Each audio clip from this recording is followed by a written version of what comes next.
श्री स्वामी समर्थ. तुम्हा सर्वांचं स्वागत आहे. तर जेवण करताना घरोघरी आढळणारी एक मोठी चूक म्हणजे अन्नाचा अपमान. एखादा माणूस जेवायला बसलेला असतो तेव्हा नको ते विषय काढून चर्चा केली जाते. तेवढ्यात घरात किरकिर, वाद सुरू होतात.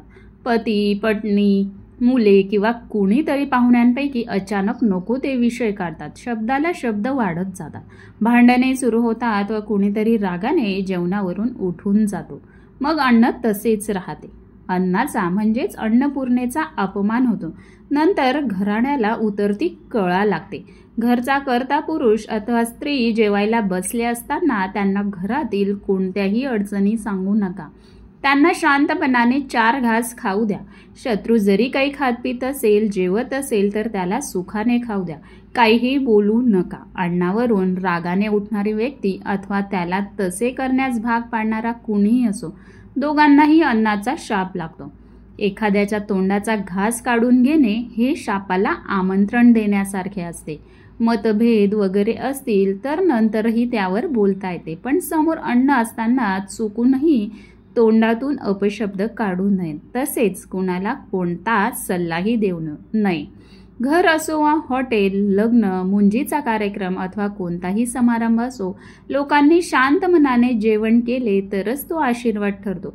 मग रागारागात कसे तरी 4 घास पोटात ढकलल्यास तो अन्नपूर्णेचा अपमान होतो व वेळ येताच त्याचे अनिष्ट परिणाम जाणवू लागतात.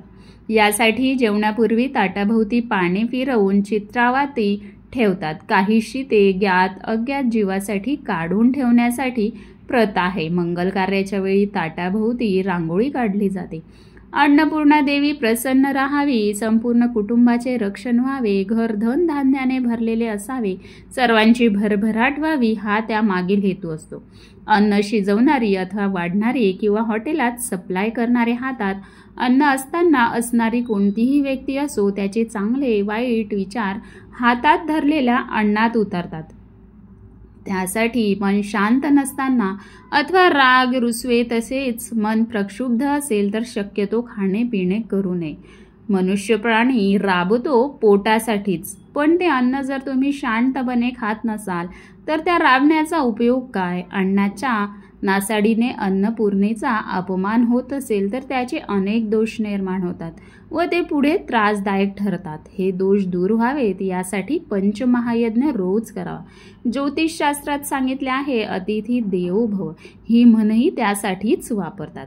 कावळे, चिमण्या, कबुतरे, कुत्री, मांजरी, गायी व इतर मुक्या प्राण्यांना खाऊ घातल्यास आपल्या कमाईला ऊर्जितावस्था येते. ज्यावेळी संकेत येतात त्यावेळी कुणाच्या तरी रूपाने देव आपले रक्षण करीत असतो. अपघात होत नाहीत व झाल्यास तरी त्यातून सही सलामत सुटका होते. अन्नदान केल्याने अनेक दोष नष्ट होतात. राहती वास्तूही शांत राहते. स्वतःची आध्यात्मिक शक्तीही वाढते. तर तुम्हा सर्वांना एकच विनंती आहे, ताटावरून उठणे, ताट फेकून देणे हे अत्यंत वाईट असते. माणसाच्या हातून कळत नकळत काही चुका होत असतात, पण परिणाम मात्र नंतर त्याच्याशी संबंधित सर्वांनाच त्रासदायक ठरतो. म्हणून अन्नपूर्णा मातेचा आदर करा. ताटातील अन्न वाया घालवणे, टाकून देणे हे देखील पापच आहे. अन्नाचा आदर करावा व जे ताटात वाढलेली असेल त्याला कधीच नाव ठेवू नका. कधी कधी रात्री अपरात्री प्रवासात ते देखील मिळत नाही. अशा वेळी खिशात पैसा असूनही काही उपयोग नाही. तर सर्वांना विनंती आहे, मी व्हिडिओत सांगितल्याप्रमाणे आचरण करण्याचा प्रयत्न करा व ही सांगितलेली संपूर्ण माहिती मी डिस्क्रिप्शन बॉक्समध्येही देत आहे. तर शक्य असेल तर वाचण्याचा प्रयत्न सुद्धा करू शकतात. ही माहिती कशी वाटली कमेंटद्वारे नक्की कळवा. श्री स्वामी समर्थ. धन्यवाद.